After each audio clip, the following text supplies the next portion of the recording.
Hello friends, how are you all.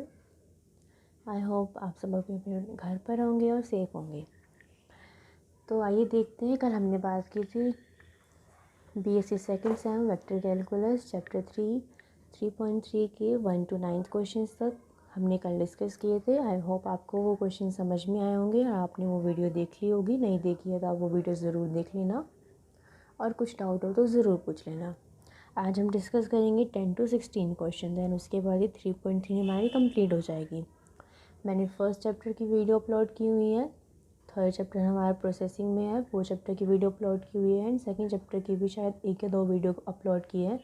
उसके बाद हमारे main chapter 5th and 6th रह जाएंगे, दैन हमारा वेक्टर कैलकुलस कंप्लीट हो जाएगा। तो आज हम बात करते हैं, देखिए 10th क्वेश्चन की। 10th क्वेश्चन में क्या गिवन है, find the directional derivative of five x square minus y square plus 2z square at the point 1 2 3 in the direction towards the point 5 0 and 4। Directional derivative निकालना है five function का इस point पर, किस direction में, इन direction में। मतलब आपके पास यहाँ पे क्या दिया हुआ है, आपके पास ये तो आपका पी पॉइंट बन जाएगा और ये आपका क्या बन जाएगा, क्यू पॉइंट।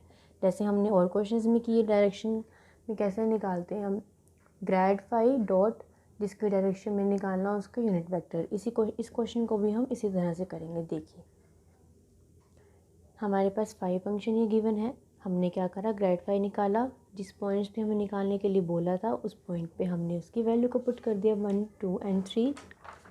देन देखिए let point P 1 2 3 is equals to 1 2 3 हमारे पास पॉइंट दिए हुए थे, हमने इसको I J एंड K की टर्म्स में लिख लिया। I cap plus 2J cap plus 3K cap, ये हमारा क्या बन गया, ये हमारा बन गया P point. Q point, second point हमारे पास क्या गिवन था, सेकेंड पॉइंट हमारे पास गिवन था 5 0 4, तो इसको हमने क्या लिखा 5i प्लस जे के वेक्टर, जे का कॉम्पोनेंट 0 है, it means plus 4K cap, ये हमारा क्या बन गया Q पॉइंट। ये हमने कंसीडर कर लिया OP पॉइंट, ये हमने कंसीडर किया OQ पॉइंट। तो हमने PQ पॉइंट को कैसे निकाला, OQ माइनस OP, इसमें से इसको माइनस कर दिया, हमारे पास क्या आ गया PQ। अब हमें किसका डायरेक्शन डेरिवेटिव निकालना है, फाई का, किसकी डायरेक्शन में, PQ की डायरेक्शन में। तो हम क्या करेंगे, फाई का ग्रेड फाई लेंगे, डॉट प्रोडक्ट कर देंगे PQ के यूनिट वेक्टर के साथ। ग्रेड फाई हमारा पीछे आया, हमने जो सॉल्व किया वैल्यू को पुट करके, जो हमारे पास ये था 2i minus 4j plus 12K and PQ vector का यूनिट वेक्टर लेना है, इट मीन्स वेक्टर इटसेल्फ, जो आपका वेक्टर आया है वो खुद, नीचे उसका मैग्नीट्यूड। मैग्नीट्यूड कैसे निकलता है, I के कॉम्पोनेंट का स्क्वायर प्लस J के कॉम्पोनेंट का स्क्वायर प्लस K के कॉम्पोनेंट का स्क्वायर, और इन तीनों को ऐड करके उसका अंडर रूट। इस टर्म को एज इट इज़ रखा, इसको एज इट इज़ रखा, नीचे वाले को सॉल्व किया, 4 का स्क्वायर 16 प्लस 2 का स्क्वायर 4 प्लस 1 का स्क्वायर एंड 1, इसको एज इट इज़ रखा, इसको एज इट इज़ रखा, 16 plus 4 20 plus 1 21 under the root 21। Then क्या किया हमने, अब के ऊपर वालों की डॉट प्रोडक्ट, आई की आई के साथ 1 होती है, जे की जे के साथ 1 होती है, के के साथ 1 होती है, तो मतलब इनकी सिंपली हमें प्रोडक्ट करनी है। 4 2s are 8 minus 4 into minus 2 plus 8 plus 12 into 1 plus 12 upon root 21। 8 plus 8 is 16 plus 12 upon root 21, 28 upon root 21। Root 21 हमें आंसर में हमें रूट नहीं रखते हम, इसलिए हमने इसको क्या किया, रैशनलाइज कर दिया, रूट 21 से मल्टीप्लाई, रूट 21 से डिवाइड कर दिया हमने इसको। उसके बाद रूट 21 इंटू रूट 21 क्या बन गया, 21 बन गया। इसको हमने काट दिया, 7 पे काट दिया, 7 3 ज़ा 21, 7 4 ज़ा 28, तो हमारा क्या आंसर आ गया 4/3 रूट 21। ठीक है। देन देखिए 11th क्वेश्चन। 11th क्वेश्चन है, find the constants A and B so that the surface ax square minus by(z) is equals to a plus 2x will be orthogonal to the surface 4x square y plus z cube is equals to 4 at the point 1 minus 1 and 2। आपको a और b की value निकालनी है, so that जिससे क्या हो, आपका जो ये सरफेस है वो किसके ऑर्थोगोनल हो, इस वाले सरफेस पर, किस पॉइंट पे, इस पॉइंट पे। हमें पता है ना ऑर्थोगोनल के लिए हमें क्या करना होता है, जब ऑर्थोगोनल की कंडीशन हो तो हमें एंगल वाला फॉर्मूला यूज़ करना पड़ेगा। देखिए हम इस क्वेश्चन को कैसे सॉल्व करेंगे। आपके पास दो फंक्शन हमने कंसीडर कर लिए, इसको फाई में कंसीडर कर लिया एंड इसको साइन में कंसीडर कर लिया। As the surface are intersecting each other at the point, ये दोनों ही सरफेस एक दूसरे को इंटरसेक्ट कर रहे हैं, किस पर, इस पॉइंट पर, इन पॉइंट पर इंटरसेक्ट कर रहे हैं, इट मीन्स ये इसकी कंडीशन को इक्वेशंस को सेटिस्फाई करेंगे। इक्वेशन को सेटिस्फाई करने का क्या मतलब है कि जो आपके पास पॉइंट की वैल्यू गिवन है 1 - 1 2, इसका मतलब ये आपके पास एक्स वाई जेड की वैल्यू है, और एक्स वाई जेड की जो वैल्यू है वो दोनों ही फंक्शंस को क्या करेंगे, सेटिस्फाई करेंगे। तो हमने क्या किया, इस वाले फंक्शन में भी एक्स वाई जेड की वैल्यू को क्या पुट किया, देखो एक्स की वैल्यू को क्या पुट किया 1, वाई की वैल्यू को क्या पुट किया -1, जेड को क्या पुट किया 2, ए को एज इट इज़ रखा, जेड को क्या पुट किया 2। सॉल्व करके किसकी वैल्यू आ गई, बी की वैल्यू क्या आ गई 1। देन साई वाले इक्वेशन में आप इसकी वैल्यू को पुट करेंगे तो साई की वैल्यू आपके पास क्या आएगी, देखो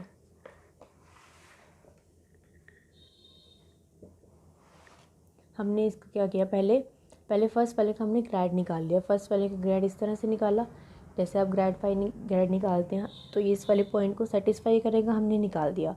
सेकंड वाले का भी क्या किया, हमने ग्रेड निकाल दिया, ये उसको भी सेटिस्फाई करेगा। बी की वैल्यू का हमने यहाँ पे इस वाले फॉर्मूले में इसको इसीलिए पुट नहीं किया क्योंकि हमें एक कांस्टेंट की वैल्यू चाहिए थी बी की, वो हमारी यहाँ से आ गई। इस वाले में हमारे पास कोई कांस्टेंट नहीं है, हमारे पास दो ही कांस्टेंट है, ए और बी।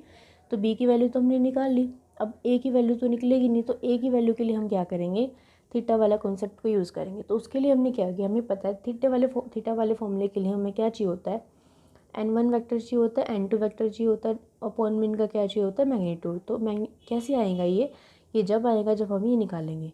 n1 वेक्टर हमारे पास क्या होता है, फर्स्ट वाले का ग्रेड, फर्स्ट फंक्शन का ग्रेड, n2 हमारे पास क्या होता है, सेकंड फंक्शन का ग्रेड। तो इसके लिए हमने क्या किया, दोनों फंक्शंस के ग्रेड को निकालने के बाद उनकी वैल्यूज़ में 1 - 1 2 को पुट किया, इस वाले फॉर्मूले में वैल्यू पुट करी, देन उनका मैग्नीट्यूड निकाला। cos 90 हमारे पास 0 होता है, हमने इसको 0 के इक्वल रख दिया। हमें पता है थर्ड इक्वेशन से बी की वैल्यू 1 है, तो इसमें हमने बी की वैल्यू को 1 पुट कर दिया। यहाँ से हमारे पास क्या आ गई, ए की वैल्यू विच इज़ 5/2। तो इस क्वेश्चन में हमें क्या करना था, ए और बी की वैल्यू को निकालना था। हमने क्या किया, सबसे पहले तो इस इक्वेशन में पॉइंट को सेटिस्फाई करवाया, बी की वैल्यू को निकाला, देन cos थीटा वाले फॉर्मूले का यूज़ किया, जिसके लिए हमें दोनों फंक्शंस का क्या निकालना पड़ा, ग्रेड निकालना पड़ा। cos थीटा वाले फंक्शन में हमने वैल्यू को पुट कर दिया, ये दोनों आपस में क्या थे, परपेंडिकुलर थे, इसलिए हमने यहाँ पे थीटा को क्या लिया है 90 डिग्री, और cos 90 क्या होता है 0। तो हमारी क्या आ गई, ए एंड बी की वैल्यू। देन देखिए 12th क्वेश्चन है, in what direction from the point 1 3 2 as the directional derivative of phi x y z is equals to 2xz minus y square maximum। आपको डायरेक्शन बतानी है जिस direction में ये point क्या होंगे, is the directional derivative of phi is maximum, कि इस वाले फंक्शन का डायरेक्शनल डेरिवेटिव मैक्सिमम होना चाहिए इन पॉइंट्स पर। तो वो डायरेक्शन बतानी है आपको और मैग्नीट्यूड बताना है। देखिए आपके पास फंक्शन गिवन है, फंक्शन ये गिवन है, आपको उसका डायरेक्शनल डेरिवेटिव निकालना है। डायरेक्शनल डेरिवेटिव का मैक्सिमम कब होता है, जब ग्रेड फाई की वैल्यू क्या होती है, मैक्सिमम होती है। तो इसके लिए आप क्या करेंगे, ग्रेड फाई निकालेंगे और पॉइंट्स क्या पुट करेंगे जो इसमें दिए हुए हैं 1 3 एंड 2। तो डायरेक्शनल डेरिवेटिव मैक्सिमम कब होगा, जब आप इसकी वैल्यू क्या होगी, मैक्सिमम का मतलब क्या होता है कि इसका मैग्नीट्यूड कैसे निकाला, आई के कॉम्पोनेंट का स्क्वायर प्लस जे के कॉम्पोनेंट का स्क्वायर प्लस के कॉम्पोनेंट का स्क्वायर। तो हमारे पास क्या आ गई, डायरेक्शन आ गई, और साथ में क्या आ गया, मैग्नीट्यूड। ये आपकी डायरेक्शन है और ये आपका मैग्नीट्यूड है। देन देखिए 13th question, find the acute angle between the surfaces this and eight the point this. बिल्कुल सिंपल है, आपको एक्यूट एंगल निकालना है, किन दो सरफेसेस के बीच में निकालना है, और आपको पॉइंट्स दिए हुए हैं। तो आपको पता है इसके लिए क्या करेंगे, दो अपने फंक्शन कंसीडर कर लिए, इसका ग्रेड निकाला, जिन पॉइंट्स पे निकालना था उन पॉइंट्स की वैल्यू को इनमें पुट कर दिया, इस वाले थीटा वाले फॉर्मूले का यूज़ किया, यहाँ पे इसकी वैल्यू रख दी, यहाँ पे इसकी वैल्यू रख दी, नीचे अपॉन में क्या किया, दोनों का मैग्नीट्यूड निकाल दिया, मैग्नीट्यूड से इनको डिवाइड कर दिया। एक्यूट एंगल था इसलिए हमने माइनस को नेगलेक्ट कर दिया। देन आपके पास थीटा की वैल्यू आ गई। ये था आपका 13th क्वेश्चन। 14th क्वेश्चन आपके पास थ्योरेटिकल क्वेश्चन है। इसमें आपको क्या करना है, show that the directional derivative of scalar point function at any point along the tangent line to the surface at the point 0। देखिए इसके लिए हम क्या करेंगे, हमने एक ए वेक्टर को कंसीडर कर लिया जो कि क्या है, टेंजेंट लाइन के अलोंग है। तो वो किसके परपेंडिकुलर होगा, वो परपेंडिकुलर होगा ग्रेड फाई के, ग्रेड ऑफ फाई के परपेंडिकुलर होगा। हमने एक ए वेक्टर कंसीडर किया और वो परपेंडिकुलर किसके होगा, ग्रेड फाई के। तो सॉरी ग्रेड हाँ ग्रेड फाई के वो परपेंडिकुलर होगा। तो जब हम इनकी डॉट प्रोडक्ट करेंगे तो वो क्या आएगी, वो ज़ीरो आएगी। इसलिए डायरेक्शनल डेरिवेटिव क्या होता है, लॉन्ग टेंजेंट लाइन ज़ीरो होता है। ये थ्योरेटिकल क्वेश्चन है, ये एग्जाम में नहीं आता। इसके बाद देखिए 15th क्वेश्चन आप खुद करेंगे, मैं आपको 16th क्वेश्चन करवा देती हूँ। 15th question most important question है। देखो आपको इसमें ए बी एंड सी की वैल्यू निकालनी है। देखिए 15th क्वेश्चन बहुत इंपॉर्टेंट है, मैं आपको इसका हिंट दे देती हूँ कैसे करेंगे आप। देखो आपको इसमें कांस्टेंट की वैल्यू को फाइंड आउट करना है, ए बी सी की वैल्यू को, so that the directional derivative of phi this at the point has a maximum magnitude of 64 and the direction of parallel z axis. आपको A B C की value को find out करना है जिससे कि आपका डायरेक्शनल डेरिवेटिव मैक्सिमम हो जाए, किस पॉइंट पर, इस पॉइंट पर। और आपके पास उसका मैग्नीट्यूड कितना गिवन है, 64, और आपके पास वो किसके पैरेलल है, जेड एक्सिस के पैरेलल। देखिए आप क्या करेंगे इस क्वेश्चन में, आपके पास फाई फंक्शन गिवन है। सबसे पहले आपको निकालना पड़ेगा ग्रेड फाई। जैसे हमने ग्रेड फाई अब तक निकाला वैसे ग्रेड फाई को निकालिएगा। उसी के अंदर एक्स वाई जेड की वैल्यू को पुट कर देना, क्या 1 2 एंड -1 पुट कर दोगे वैल्यू को। उसके बाद आपका ग्रेड फाई ए बी एंड सी की टर्म्स में आ जाएगा। आपको क्वेश्चन में क्या गिवन है कि वो जेड एक्सिस के पैरेलल है। तो जो आपके पास आई जे के कंपोनेंट आएंगे, जेड वाले को आपको नॉट इक्वल्स टू ज़ीरो रखना है। इट मीन्स आपको जो के कंपोनेंट के साथ आपका वेक्टर आएगा उसको क्या करोगे, नॉट इक्वल्स टू ज़ीरो रखोगे, एंड आई और जे को इक्वल्स टू ज़ीरो रखोगे। क्यों रखोगे, क्योंकि वो जेड एक्सिस के पैरेलल है, इसीलिए आप के वाले कंपोनेंट को नॉट इक्वल्स टू ज़ीरो रखना, आई एंड जे वाले को इक्वल्स टू ज़ीरो रखना। उन तीनों को ही सॉल्व करने के बाद आपके पास ए बी सी की वैल्यू आ जाएगी। वो किसकी टर्म्स में आएगी, लैम्डा के टर्म में। आपको क्या करना है, उसको एक लैम्डा कॉन्स्टेंट के इक्वल मान के ए बी सी की वैल्यू को लैम्डा के टर्म्स में निकाल देना है। ए बी सी की वैल्यू आ जाएगी आपकी। देन आपके पास क्या करना है, आपको जो ग्रेड फाई आएगा उसके अंदर ए बी सी की वैल्यू को पुट कर देना है। तो ग्रेड फाई की वैल्यू आ जाएगी आपके पास के की टर्म्स में। आपको बता देते हैं, आपके पास ए की वैल्यू आएगी 3 लैम्डा, बी की वैल्यू आएगी 12 लैम्डा, सी की वैल्यू आएगी -4 लैम्डा। आप ग्रेड फाई के अंदर पुट करना तो आपकी वैल्यू आ जाएगी 32 के लैम्डा, 32 के लैम्डा आ जाएगी।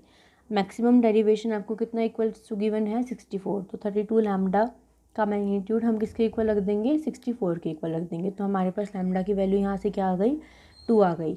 तो आपके पास ए बी और सी की वैल्यू जो थी 3 लैम्डा, 12 लैम्डा, -4 लैम्डा, उसके अंदर आप लैम्डा की वैल्यू को पुट कर देंगे तो आपके पास ए बी सी की वैल्यू आ जाएगी। देखिए मुझे क्वेश्चन करवाने में कोई प्रॉब्लम नहीं थी, मैंने ये क्वेश्चन इसलिए नहीं करवाया ताकि कोई क्वेश्चन आप खुद भी ट्राई कीजिए। मैंने सारे क्वेश्चन करवा दिए, बस यही क्वेश्चन छोड़ा है, आप खुद ट्राई कीजिए। अगर आपको ना समझ में आए तो कमेंट सेक्शन में लिख दीजिएगा, ठीक है। देखिए 16th क्वेश्चन देखिए, find the directional derivative of F this at the point this in the direction of this. ये सेम क्वेश्चन है बिल्कुल, कि आपके पास एफ वेक्टर गिवन है, आपको ग्रेड फाई निकालना है, पॉइंट्स दिए हुए पॉइंट्स निकाल दिया आपने, किसकी डायरेक्शन में निकालना है, इसकी डायरेक्शन में निकालना है। तो क्या होगा, इस वाले का आप क्या कर देंगे, यूनिट वेक्टर कर देंगे और डॉट किसके साथ कर देंगे, इसके ग्रेड के साथ, तो आपके पास आंसर आ जाएगा। तो इसी के साथ हमारी 3.3 आज कंप्लीट हो जाती है। उसके बाद हमारे पास 3.4, 5 एंड 6 रह जाती हैं। जल्दी हम इस चैप्टर को कंप्लीट करेंगे। आई होप आपको समझ आ रहा होगा। समझ आए तो वीडियो को लाइक ज़रूर कर दीजिएगा। मिलेंगे किसी नेक्स्ट वीडियो में। Till then bye bye, take care.